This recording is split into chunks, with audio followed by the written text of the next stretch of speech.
Hello, we're with the Salford and Manchester Gaming Haven again, and today we're going to be looking at Rise of Tribes.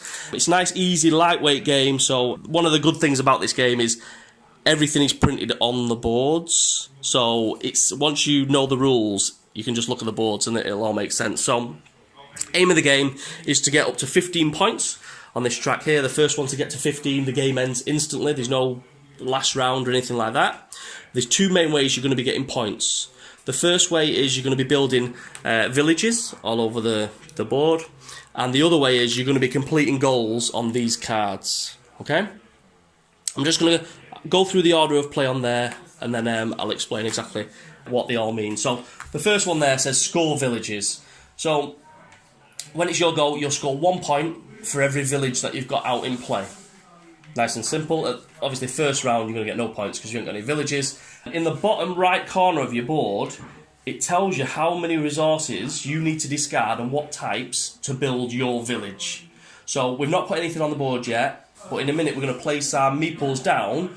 My guys need a lot of greenery, so I probably might want to start in one of the forests to get the forest that I need to make this. So bear that in mind when we come to placing our guys down. After we score the villages, we roll the dice. So there's 2 dice that are not on this dice board over here. So you're going to roll the dice, and a couple of things happen. If the 2 dice symbols match, even blanks, so if they're 2 blanks, or 2 moons, or 2 suns, an event will happen. Okay? So the event deck's up here, and there's a space for 2 events that can stay in play. So the first thing you do when an event happens is, if there are any events in play already, you look at the bottom part. Sometimes it's like a secondary ability of that event, and it might discard that event when it happens. So if there are events there, we check out to see if there's this secondary thing that happens. If not, and there's space available, a new event gets revealed, and we resolve that event. It could be all sorts of things, so it might be like extra resources, it could be there's a famine and you can only have less men on one space, things like that, but they're nice and simple, so when they come out we'll resolve them. In this instance though, there's been no event. And what I've got to do now is, I've got to use these 2 dice to take an action out of these 4 possible actions. Suns are good, moons are bad. Okay? So at the moment, we've just set it up. It's got a sun, a moon, and a blank on every single one. That's just a starting setup. So say I choose to... Well, I'll go down the line, but say I choose to grow. Let's say I did that. It pushes those over, and the end one will go in that space there. It'll be for the next person to roll. After you've put it into place, if you can see 2 suns, you've activated the most efficient growth power in this instance. So 2 suns would be the most efficient. If you can see 2 moons, it's the worst efficiency. And if you can't see 2 of anything, it's just the standard move for that particular section. So this one's dead easy. Grow. In this instance, 2 suns, I'd look at the best possible outcome, which would be I get 4 more meeples on the board wherever I've already got meeples. Okay, you can split them up. How many hexes you want, doesn't matter. Worst case scenario, you're going to get 2, and standard scenario, you're going to get 3. So that's to get more guys on the board. This one, moving, it's so self-explanatory, it's ridiculous. 2 suns, you can move 6 meeples. You can't move the same meeple more than once. So that's going to be 6 different guys moving 1 hex each. The base movement is 1 hex. It can change. So that's that. 2 for the worst, and then 4 for your standard. So the next thing you can do is gather, and that is basically picking up resources in the game. There are 3 different types of resources in the game based on the 3 different hex types. So you've got forest, which gets you trees, water, which gets you fish, and the mountains that get you stone. And you need those things to either build your villages or to complete these cards. Most of them need resources to get them done. Some have other goals that you need to do. So in terms of gathering them, the best thing that can happen, 2 suns out there would get you 2 resources from 3 different hexes. This one would be 1 resource from 2 different hexes, or this one, the base one, is 2 resources from 2 hexes. Do you have to have meeple on those hexes to be able to gather from them? Yeah, you do. Yeah, so that's a good question. So let's put them on there. So yeah, so in this instance, I've got these 2 meeples on this 1 hex. I can only get the forest hex. I can only gather trees in this instance. And also, even if I've got the ability that lets me take from 2 hexes, I can't use that same hex twice. I'd need to make this fella move somewhere else, and I can activate both these hexes, gather twice. I can gather the same resource twice, that's fine, but you need to have the guys on different hexes. You can only activate 1 hex per gather. And then the very last thing, this lead action is basically how you get those cards into play. So in this instance, if you've got 2 suns, you'd be able to draw 3 cards and start working on completing those cards. 2 cards is base, 1 card is the worst case scenario. Do we start with none? Yeah, you absolutely start with absolutely none, and then once they're in play, they flip up over here. So that just kind of tells you what you need to do, what it costs, and what ability. You might get a new ability. It might just be a one-off. There's also points on here. So as soon as I complete that, I'm going to get 1 point and a continuous ability. There are some that, like that one for instance, says gather any 6 resources.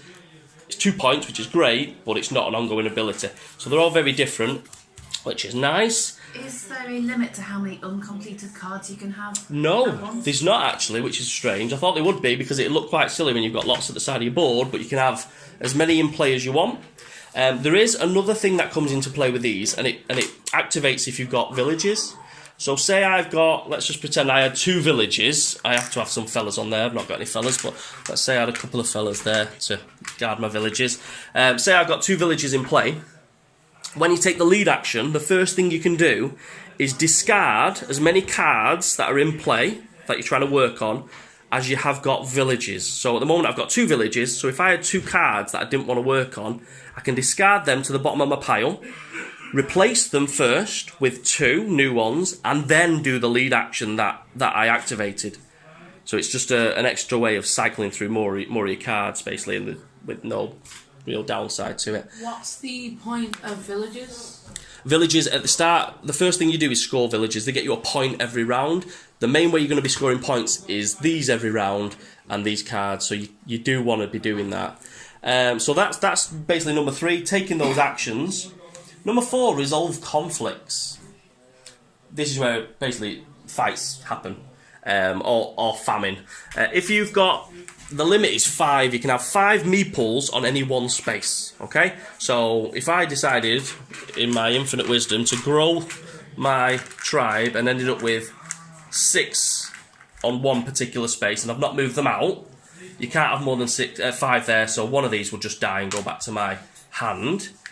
If there's more people there, so let's pretend that yellow decided to come into this space and have a little fight with that's what happened. A fight takes place, and I might actually get, let me see if we can get one more. Have you got your meeples there? Oh yeah. So let's chuck a couple of red in as well. So let's say something crazy happened like this. The way fights are resolved, very simple. Everybody takes 1 meeple off, and then you have a look. Is there just 1 tribe left? No. Everybody takes 1 off. You have a look. Is there 1 tribe left? No. And you do that, taking 1 off at a time until there's only 1 tribe left. If the war breaks out. So yeah, it can end up with everybody losing everybody. Okay. Some of these cards you will get things like a bow and arrow that makes you fight a bit better, or some events allow you to get a wall that lets you defend if you've got a village a little bit better. So fights can change based on what how your tribe adapts and what events come out. Do you always attack if you're in another person's space? No, only if it goes over 5. So it's absolutely fine to all be nice and friendly in there. So 5 is the limit, but as soon as it goes over 5, it all kicks off basically, and they're gonna have a war. I don't know why they do that, but yeah.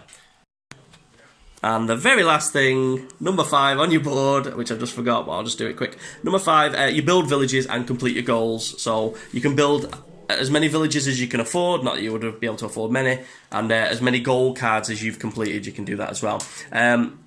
One thing I will mention, when it comes to the first village built, at the start of the game, you actually take out 2 cards, which are the Chieftain and the Abandoned Village. You take them out, put that village on just to remind you, as soon as that first village is taken and somebody's built it, those 2 cards get shuffled into the event deck as well, just to add those 2 events in there. Can you lose villages during conflicts? You can, if there's no more of your meeples there, because basically the best way to do it is as soon as you've got a village, put one of your little meeples on it. If there's none of your meeples left in that hex, the village just gets destroyed and goes back to the stockpile. So yeah, so... Is there a limit to the number of resources you can hoard? No limit, no. Or the number of villages you can have? Nope, as many villages as you want. So, You have multiple on one square. No, you can't have more than one on one hex. One village per hex. Yep. So that's it. And first to 15 points wins. Let's play. Do you start with any resources or a person on the board? We are gonna, we're gonna set up. I've not mentioned the setup because basically the setup's so simple. You just follow it in the book. But yeah, the first player is gonna get a certain amount of meeples on there. The second player will get some meeples, maybe in more hexes. But yeah, the setup is. I'll just go with that on the book. It's so simple. Section 11 there just tells you exactly how many meeples people get to start with. You don't get any resources. Oh no, you do actually. Sorry. If you're the third player, you'll get some resources, and the fourth player will get resources. So thanks for not making me third or fourth, because I'm second, aren't I? Right, let's play. I think, is that any more questions? Anyone understand that? I think it's pretty simple, yeah. Right, let's go.